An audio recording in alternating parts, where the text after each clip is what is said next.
kind of broad at the beginning here. My question would be, like, what kinds of brands or businesses do you think Gorgias is good for? I mean, Gorgias is it's basically good for most brands. Like any type of brand that like is communicating with its customer, I don't know why Gorgias wouldn't work. I love it because it allows us to have more of a personality. So it does definitely give that kind of like human interaction. Yeah, to be honest, I can't think of anybody I wouldn't recommend it for. Okay, so like, does your tenure at China-SD predate when Gorgias was implemented? No, so I absorbed Gorgias. So okay, Gorgias was already in place when I took over the role. You know, it's less of a pre and post, but you know, how would you say that Gorgias impacts your CX team? Yeah, I mean, the way we had Gorgias set up drastically changed when I came in. Okay. I felt like we didn't maybe implement it correctly, or we didn't keep up with how things were running, so it got a little messy. So we worked with our CSM, Pele, at the time, who helped us do a major cleanup, and that like brought a ton of efficiency with the team. It helped them kind of learn, made policies more clear, macros were easier to access. They understood why, this was before Fields, but they understood why we were tagging things in a certain way. So it just kind of helped us like motivate and keep the team organized in a major way. Yeah, that's great. So what was like a metric, it doesn't have to be exact, but like, or a measure of success that made you feel confident in Gorgias' like positive impact on the business? Like, what was something that you pointed to and were like, okay, yes, this is working? I mean, there's CSAT, which is, you know, the highest level of like how customers are feeling. A lot of people don't rely on CSAT as much, but to be honest, like if you're sitting over a 4.5, 4.6, if you're at a 4.9, people like to talk about negative interactions. So like if you're sitting at a 4.9 or something like that, I think it's super important. So that, and then also the fact that we automated 50% of our tickets, and we could see the impact that that was having on our budget as well as our CSAT score was pretty huge. Yeah, obviously budget's a big one. So budget is gigantic. Budget is what the external teams look at. So like, it was clear, it was like, look at what we're doing and they'll give you some breathing room. Okay, what would you say to brands who are hesitant about AI and CX?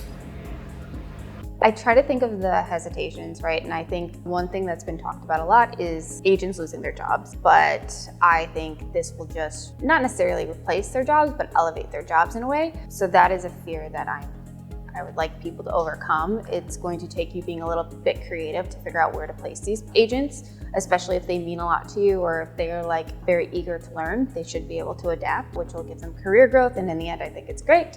And I think the other thing is people are just really concerned about it kind of like not responding to tickets consistently. But to be honest, a human agent could do that as well. And that's why we QA tickets, and that's why we monitor to make sure that if there's some type of improvement that needs to be done, that it can be taken care of pretty quickly.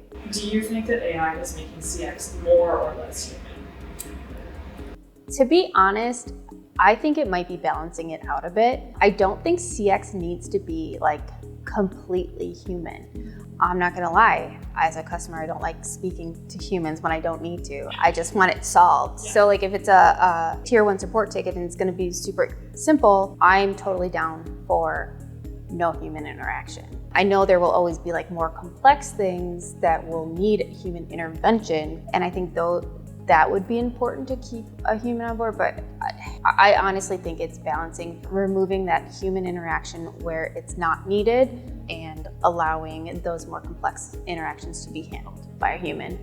Okay, that's so interesting because I feel like I'm like talking a little bit too much. I should just let you talk, but you know, a lot of people have brought up this idea of like, okay, well, humans don't need to answer the repetitive tickets, let them answer the more complex things. Yes, I've heard that many times. But you're saying like, you know, as a consumer, you don't actually want to talk to a human all the time. And like, I'm just thinking now, like, yeah, me neither. Yeah. Like, I actually would have thought if you had asked me that, like, sure, I'd always prefer a human over an AI, whatever agent. But now I'm thinking about it, I'm like, actually, there's a lot of times where like I'll talk to a human who's like clearly pissed, or like, you know, like unhappy that they have to answer something so ridiculous, or like anytime you call the government for something, you know, and you're like, oh, I wish I didn't have to talk to someone. Like, I would much prefer to talk to like a well-trained AI. Yeah, your priorities are probably getting things done efficiently, right? So what is the most efficient way? If the AI knows exactly what it needs to say to me, feed me the information and let's move on with the day. I don't need a customer support ticket to be like a chunk of my time. So you have been participating in this beta launch of AI Agent. Can you speak to the experience of setting up AI Agent? Setup was pretty simple. I actually was gone when AI Agent came into our Gorgias portal. I actually went through the onboarding after I had already kind of set everything up. So that was meaning I was going a little bit blind. But from what I set up going in blind, I did a pretty decent job. And then when I had my onboarding, it was just like confirmation that like you could do this on your own. There was a couple questions I had that I probably could have figured out by myself. That was kind of nice to just like confirm my suspicions that this is how it's supposed to work. What are your goals for AI Agents? My goal overall is just to like make sure that customers are receiving a consistent, easy experience. I used to tell my agents, or I still tell my agents, like always treat the customer like you're trying to solve this issue for your friend. And again, that's just making it simple, right? Like you want it to be solved and you want it to be simple. So that's really all I'm looking for with AI. I think there's a lot of other opportunities as it continues to evolve, but for right now, that's like the basics. And has there been anything about AI Agent that has surprised you?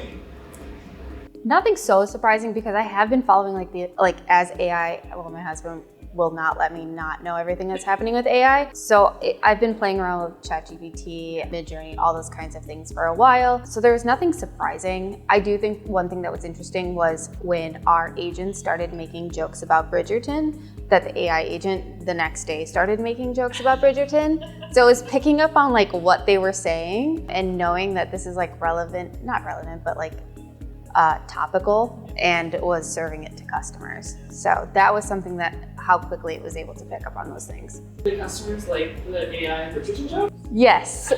So because of our brand, I've allowed it to have a sense of humor in like where it's appropriate.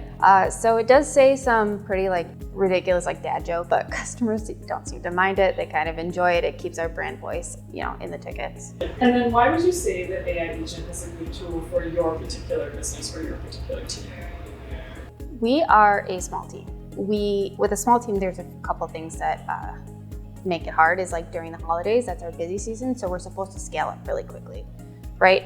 I don't like doing that. It creates like inconsistent, it doesn't feel very in control. So I think that's really important. It's not taking away our manager or assistant manager to train 12 agents. It's keeping them either on tickets or hopefully working with the AI agent to make sure all the policies are up to date so that we could have a seamless holiday. Also with AI agent, as we move tickets away from the human agents, again, this is probably going to be like the platform I preach to everybody is just going to be how like this is going to allow us to do so much more with the human agents, including like outreach, elevating their careers, as well as like allowing them to like create different processes that we know need to be taken care of. So yeah, there's just so much opportunity. The last question I thought I could end on is like ultimately there's a lot of CX platforms. It's obviously a very crowded space now. Like why do you continue to stick with Gorgias? I've been really excited about Gorgias, especially for the past year and a half. I feel like things are happening quickly. I like the product roadmap. I feel like things are being created with the clients or customers' feedback. So there's a confidence that like Gorgias is moving in the right direction. I think prior to a year and a half ago, it had a really great base. I think there was a lot of opportunity, but every opportunity I've kind of been like, I needed fields, right? I needed fields to happen. Fields happen. Yeah. And then we needed to figure out how to automate tickets, automate happen. So it's those kinds of wins, or like as a customer feeling like we're heard, that has kept me with Gorgias.